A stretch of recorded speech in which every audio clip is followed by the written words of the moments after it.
नमस्कार दोस्तों, मेरे चैनल पर आपका स्वागत है।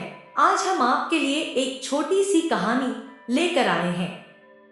एक अनपढ़ आदमी एक महात्मा जी के पास जाकर बोला, महाराज, हमको कोई सीधा साधा नाम बता दो, हमें भगवान का नाम लेना है। महात्मा जी ने कहा, तुम अघमोच नघमोचन, अघ माने पाप, मोचन माने छुड़ाने वाला नाम लिया करो। अब वह बेचारा गांव का गवार आदमी अघमोच नघमोचन करता हुआ चला तो, पर गांव जाते जाते भूल गया। वह घमोचन घमोचन बोलने लगा। एक दिन वह हल जोत रहा था और घमोचन घमोचन कर रहा था। उधर वैकुंठ लोक में भगवान भोजन करने बैठे ही थे कि घमोचन नाम का उच्चारण सुन उनको हंसी आ गई। लक्ष्मी जी ने पूछा, प्रभु आप क्यों हंस रहे हो? भगवान बोले, आज हमारा भक्त एक ऐसा नाम ले रहा है कि वैसा नाम तो किसी शास्त्र में है ही नहीं। उसी को सुनकर मुझे हंसी आ गई है। लक्ष्मी जी बोली, प्रभु तब तो हम उसको देखेंगे और सुनेंगे कि वह कैसा भक्त है और कौन सा नाम ले रहा है। लक्ष्मी नारायण दोनों उसी खेत के पास पहुंच गए जहां वह हल जोतते हुए घमोचन घमोचन का जप कर रहा था। पास में एक गड्ढा था।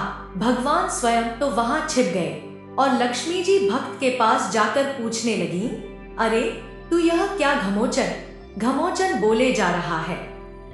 उन्होंने एक बार, दो बार, तीन बार पूछा, परंतु उसने कुछ उत्तर ही नहीं दिया। उसने सोचा कि इसको बताने में हमारा नाम जब छूट जाएगा, अतः वह घमोचन घमोचन करते रहा, बोला ही नहीं। जब बार बार लक्ष्मी जी पूछती रही तो अंत में उसको आया गुस्सा। गांव का आदमी तो था ही, बोला, जा, तेरे पति का नाम ले रहा हूं, क्या करेगी? अब तो लक्ष्मी जी डर गई कि यह तो हमको पहचान गया।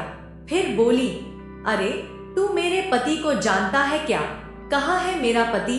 एक बार, दो बार, तीन बार पूछने पर वह फिर झुंझलाकर बोला, वहां गड्ढे में है, जाना है तुझे भी उस गड्ढे में। लक्ष्मी जी समझ गई कि इसने हमको पक्का पहचान लिया। बोली, प्रभु बाहर आ जाओ, अब छिपने से कोई फायदा नहीं है।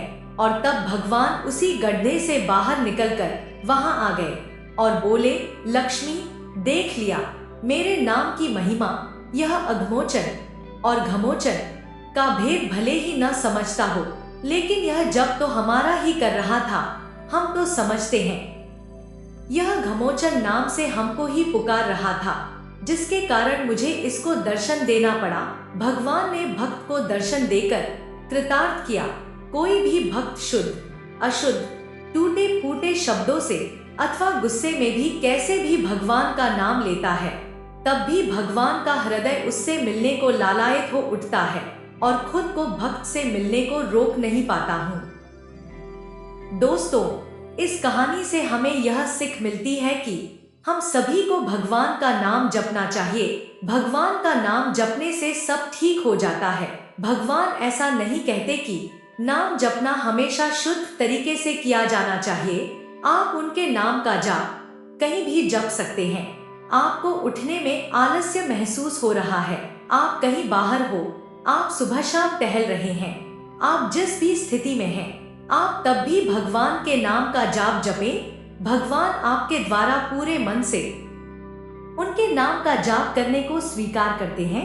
वे ऐसा नहीं कहते कि मेरा नाम ऐसा जपना चाहिए या फिर वैसे तरीके से नाम का जाप करना चाहिए। सच्चे मन से भगवान का नाम लो, यह कभी खाली नहीं जाता। भगवान का नाम जपने से मनुष्य का कष्ट समाप्त होता है और भगवान की कृपा उस पर पड़ने लगती है। अगर आपको हमारी वीडियो अच्छी लगती है तो कृपया लाइक और सब्सक्राइब करें। हमेशा खुश रहो। धन्यवाद।